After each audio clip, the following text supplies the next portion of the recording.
ஆண்டவராகிய இயேசு கிறிஸ்துவின் தூய நாமம் மகிமைப்படுவதாக. மத்தேயு எழுதிய சுவிசேஷம் 16ஆம் அதிகாரத்திலுள்ள வசனங்களை நாம் இப்பொழுது தியானிக்க இருக்கிறோம். பரிசேயரும் சதுசேயரும் அவரை சோதிக்கும்படி அவரிடத்தில் வந்து, வானத்திலிருந்து ஓர் அடையாளத்தை தங்களுக்கு காண்பிக்க வேண்டும் என்று கேட்டார்கள். அவர்களுக்கு அவர் பிரதியுத்தரமாக, அஸ்தமனமாகிற போது செவ்வானமிட்டிருக்கிறது, அதனால் வெளிவாங்கும் என்று சொல்லுகிறீர்கள்.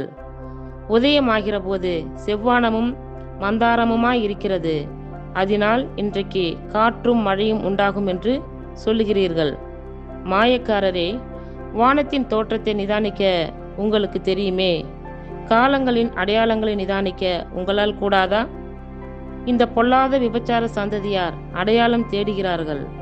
யோனா தீர்க்கதரிசியின் அடையாளமே அன்றி வேறே அடையாளம் இவர்களுக்கு கொடுக்கப்படுவதில்லை என்று சொல்லி அவர்களை விட்டு புறப்பட்டு போனார்.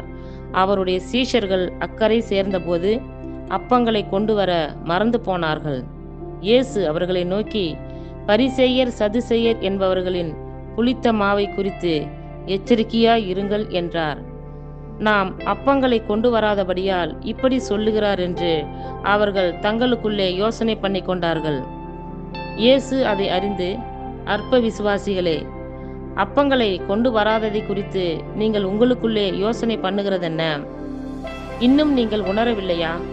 5 அப்பங்களை 5000 பேருக்கு பகிர்ந்ததையும் மீதியானதை எத்தனை கூடை நிறைய எடுத்தீர்கள் என்பதையும், 7 அப்பங்களை 4000 பேருக்கு பகிர்ந்ததையும் மீதியானதை எத்தனை கூடை நிறைய எடுத்தீர்கள் என்பதையும் நீங்கள் நினைவு கூறாமல் இருக்கிறீர்களா?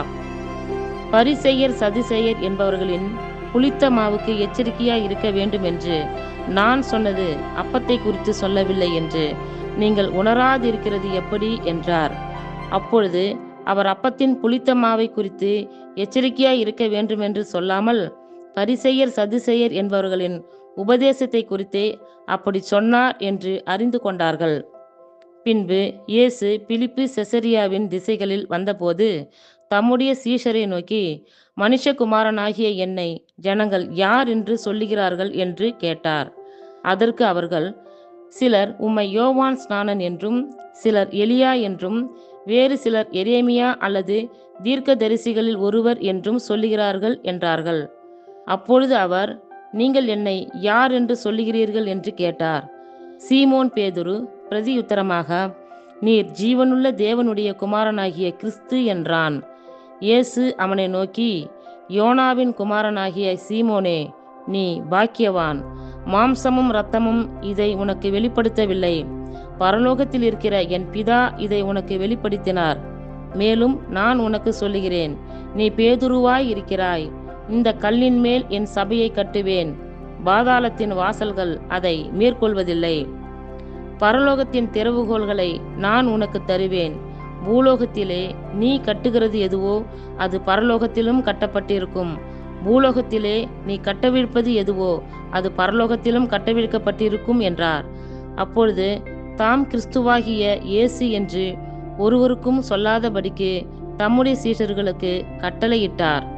அது முதல் இயேசு தாம் எருசலேமுக்கு போய் மூப்பராலும் பிரதான ஆசாரியராலும் வேத பாரகராலும் பல பாடுகள் பட்டு கொலையுண்டு 3ஆம் நாளில் எழுந்திருக்க வேண்டும் என்பதை தம்முடைய சீஷர்களுக்கு சொல்லத் தொடங்கினார். அப்பொழுது பேதுரு அவரை தனியே அழைத்து கொண்டு போய், ஆண்டவரே, இது உமக்கு நேரிடக்கூடாதே, இது உமக்கு சம்பவிப்பதில்லை என்று அவரை கடிந்து கொள்ள தொடங்கினான். அவரோ திரும்பி பேதுருவை பார்த்து, எனக்கு பின்னாக போ சாத்தானே, நீ எனக்கு இடரலாய் இருக்கிறாய். தேவனுக்கு ஏற்றவைகளை சிந்தியாமல் மனுஷருக்கு ஏற்றவைகளை சிந்திக்கிறாய் என்றார். அப்பொழுது இயேசு தம்முடைய சீஷர்களை நோக்கி, ஒருவன் என்னை பின்பற்றி வர விரும்பினால் அவன் தன்னைத்தான் வெறுத்து தன் சிலுவை எடுத்துக்கொண்டு என்னை பின்பற்ற கடவன். தன் ஜீவனை ரட்சிக்க விரும்புகிறவன் அதை இழந்து போவான். என் நிமித்தமாக தன் ஜீவனை இழந்து போகிறவன் அதை கண்டடைவான். மனுஷன் உலகம் முழுவதையும் ஆதாயப்படுத்தி கொண்டாலும் தன் ஜீவனை நஷ்டப்படுத்தினால் அவனுக்கு லாபம் என்ன? மனுஷன் தன் ஜீவனுக்கு ஈடாக எண்ணத்தை கொடுப்பான். மனுஷகுமாரன் தம்முடைய பிதாவின் மகிமை பொருந்தினவராய் தம்முடைய தூதரோடு கூட வருவார். அப்பொழுது அவனவன் கிரியைக்கு தக்கதாக அவனவனுக்கு பலன் அளிப்பார். இங்கே நிற்கிறவர்களில் சிலர் மனுஷகுமாரன் தம்முடைய ராஜ்யத்தில் வருவதை காணுமுன் மரணத்தை ருசி பார்ப்பதில்லை என்று மெய்யாகவே உங்களுக்கு சொல்லுகிறேன் என்றார். இத்துடன் 16ஆம் அதிகாரம் நிறைவுற்றது. கர்த்தர் தாமே நம் எல்லோரையும் ஆசீர்வதிப்பாராக. ஆமேன்.